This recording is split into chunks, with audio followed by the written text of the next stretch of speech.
the boy who could pause the moon. Every night, while the rest of the town drifted into dreams, Eli sat by his window and watched the moon. He had discovered a secret that lived in a soft, jagged whisper. If he caught the moon at just the right angle and breathed a specific word, the silver orb would stop its climb. The stars would blink and then hold their breath, and time itself would hesitate, caught in a gentle velvet snare. When Eli paused the moon, the world transformed into a silent silver painting. The waves at the nearby shore froze mid-crash like jagged glass sculptures. Fireflies hovered in the garden, glowing intensely but remaining perfectly still, like tiny lanterns suspended on invisible strings. For Eli, these stolen hours were a sanctuary where the clocks couldn't tick and tomorrow couldn't reach him. He used his power to hide. He froze the night to avoid the math test waiting on his desk, or the way his friends had started to argue during lunch. But mostly, he froze the night because of his grandfather, Thaddeus. In the daylight, Thaddeus was getting thinner and quieter, his hands trembling as he reached for his tea. But under a paused moon, Thaddeus was just sleeping peacefully, and his time didn't run out. Night after night, the moon stayed fixed in the sky.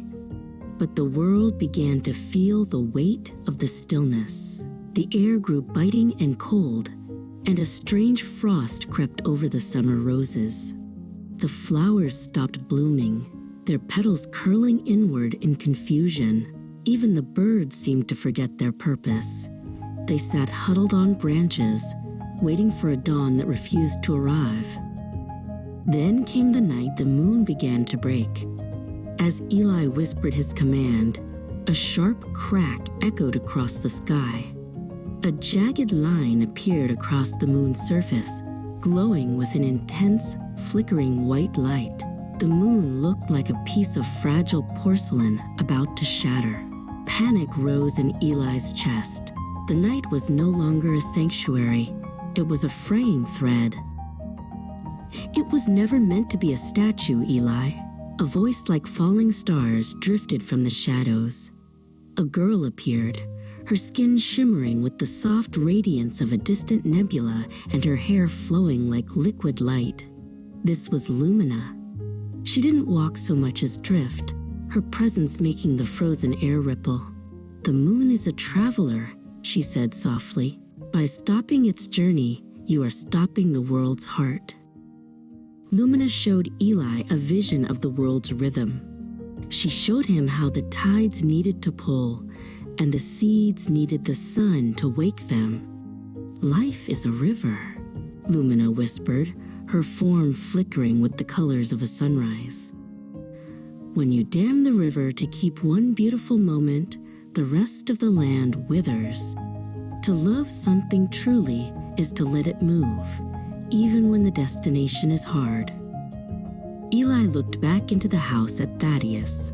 He realized he could keep his grandfather in this silver stasis forever, frozen in a sleep that never ended.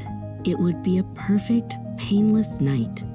But Thaddeus would never see another sunrise, never hear another bird, and never tell another story. Eli's eyes filled with tears as he understood that a moment only has value because it passes. Eli walked back to the balcony where Lumina waited. He looked up at the cracked, suffering moon and took a deep breath. Instead of his usual command, he whispered a different word, a word of release. Lumina smiled, her starlight brightening as the moon shards began to pull back together, the cracks sealing with a golden glow. The orb began to tilt, finally continuing its slow, majestic descent toward the horizon.